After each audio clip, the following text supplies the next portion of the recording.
voici une vidéo en français. J'ai énormément de demandes de faire plus de vidéos qui parlent des témoins de Jéhovah en français et je comprends qu'il y a en effet beaucoup plus de vidéos en anglais qu'en français.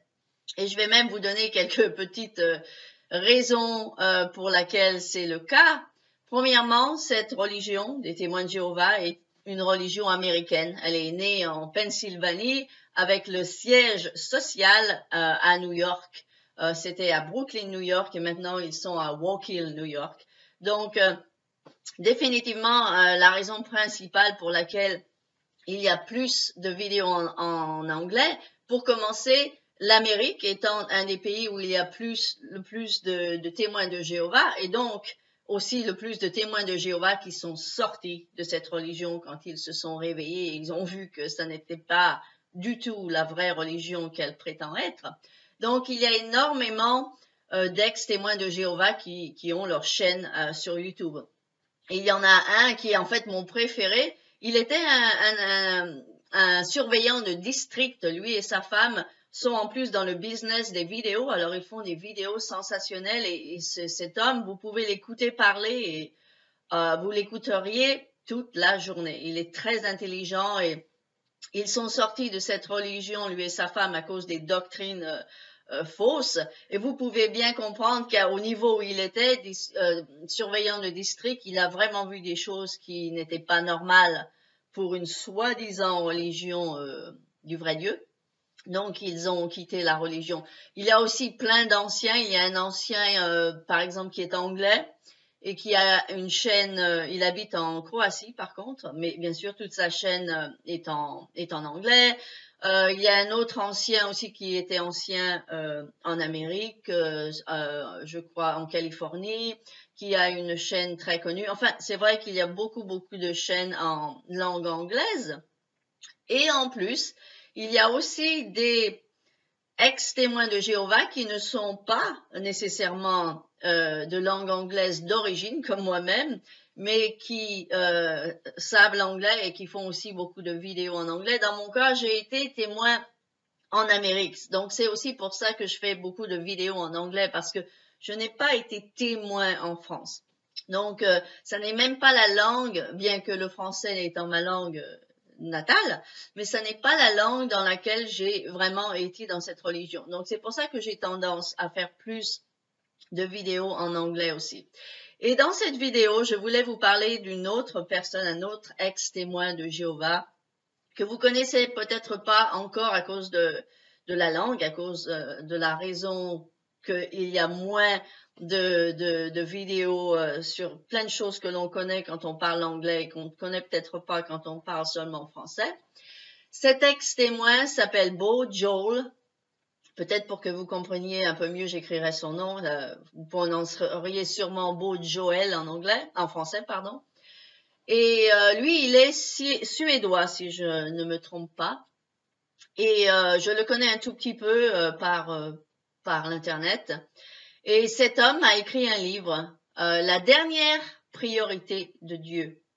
Et pourquoi il a écrit ce livre? Eh bien, parce que de l'âge de 4 ans à 9 ans, il a été violé de manière très régulière par un témoin de Jéhovah.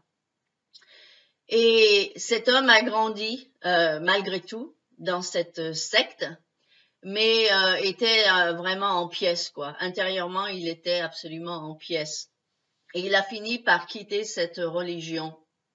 Et parce qu'il s'est réveillé qu'il n'avait pas à supporter, en plus de sa peine, d'être dans une religion sectaire comme celle des témoins de Jéhovah. Et un petit passage que je voudrais vous traduire dans son livre qui en dit énormément sur le genre de religion que cette religion des témoins de Jéhovah est. Et je vais vous lire le passage maintenant. J'avais à peu près 12 ans et j'étais à une assemblée lorsque je vis l'homme qui m'avait abusé sexuellement en face de moi. Il avait été réinséré dans la religion des témoins de Jéhovah et il s'avançait vers moi. J'ai couru vers mon grand-père et je lui ai demandé quoi faire. Tout ce que mon grand-père a trouvé à me dire, c'est que cet homme avait été exclu et avait payé pour ses péchés. Jéhovah lui avait pardonné, et je devais donc faire de même. Mon grand-père m'a dit, « C'est ton frère maintenant, tu devrais sacrifier ta vie pour lui si besoin était. » Je ne pouvais pas croire que Dieu pouvait pardonner ce monstre. J'ai eu envie de vomir à la pensée que je devais donner ma vie pour cet homme qui m'avait violée et avait violé d'autres enfants des centaines de fois. Comment mon grand-père ne pouvait-il pas voir que cet homme était mauvais? Même moi, je pouvais le voir à mon jeune âge. La réponse de mon grand-père était de me donner une leçon, à moi, la victime. C'est ce jour-là que j'ai compris à quel point cette religion affecte les gens. Ce jour-là, j'ai vraiment compris que j'étais la dernière priorité de Dieu. Tout petit extrait du livre de Bo Joel, ex-témoin de Jéhovah. Son livre s'intitule en anglais The List of God's Priorities, qui veut dire la dernière priorité de Dieu. Une religion qui confond péché et crime. Le viol n'est pas un péché. Le viol est un crime. Et il n'est pas puni par une exclusion. Il est puni par une sentence de prison. Maintenant, la question que vous devriez vous poser. Est-ce que vous pensez que la religion du vrai Dieu permettrait à un enfant de vivre ce genre d'expérience intérieure? Lui, le pauvre, à cette époque, il a maintenant 12 ans. Il a été violé de 4 ans à 9 ans. Vous savez ce que ça veut dire, un petit garçon qui est violé par un homme? Vous faites l'image un petit peu de ce que ça veut dire? Et je ne veux pas faire du porno là, mais ça vous servirait un petit peu à quelque chose de vous faire une image là. Là, c'est peut-être le moment de vous faire un petit peu une image pornographique pour avoir un vrai sens de ce que cela est. Ce pauvre petit garçon voit cette horreur d'homme, ce monstre. Pour lui, c'est un monstre parce que c'est un monstre de toute manière, mais pour lui, c'est encore plus un monstre que pour vous, ça c'est sûr. Et il voit ce monstre s'avancer vers lui. Et il ne peut pas croire qu'il est de nouveau dans cette religion. Et en plus, il a son grand-père.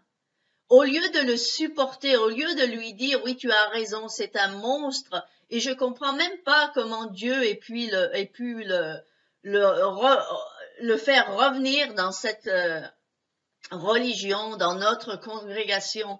Au contraire, il lui fait se sentir encore plus mal. Il devrait même donner sa vie pour ce monstre. Et si dans son fort intérieur, il se dit « Mais c'est pas possible, je ne pourrais pas donner ma vie pour un monstre pareil. » Eh bien, qu'est-ce qui va se passer? Il va se passer ce que l'on appelle une dissonance cognitive. La dissonance cognitive vient de quelque chose qui est normal, d'un sentiment normal, avec une pensée anormale. Et la pensée anormale, c'est « je dois être méchant parce que mon imbécile de grand-père me dit que je devrais aimer cet homme et même donner ma vie pour cet homme. » Alors que dans mon fort intérieur, parce que je suis un gamin normal, mon fort intérieur ne me dit non, c'est pas possible. Donc, voilà le genre de vidéo, bien sûr, que vous manquez quand que vous ne parlez pas l'anglais et vous ne connaissez peut-être pas ce livre. Je vais chercher s'il y a ce livre en version française. Je vous mettrai le lien sous la vidéo. Ce n'est pas sûr qu'il existe en version française. Mais il faut que vous sachiez que ce livre existe. C'est toute l'histoire de ce petit garçon avant qu'il soit violé par cet homme, pendant qu'il était violé par cet homme et après avoir été violé par cet homme. Quand il est sorti de cette religion, quand il s'est réveillé du fait que ce n'était pas la vraie religion. Et aussi, à la fin du livre, il y a des conseils pour les gens qui veulent sortir de cette religion. Et le titre du livre, c'est « La dernière priorité de Dieu », parce que c'est comme ça qu'il se sentait. J'espère que vous avez apprécié cette vidéo. Et si vous l'avez appréciée, faites des commentaires, partagez-la, abonnez-vous si vous n'êtes pas abonné encore et je vous vois dans la prochaine vidéo. Au revoir.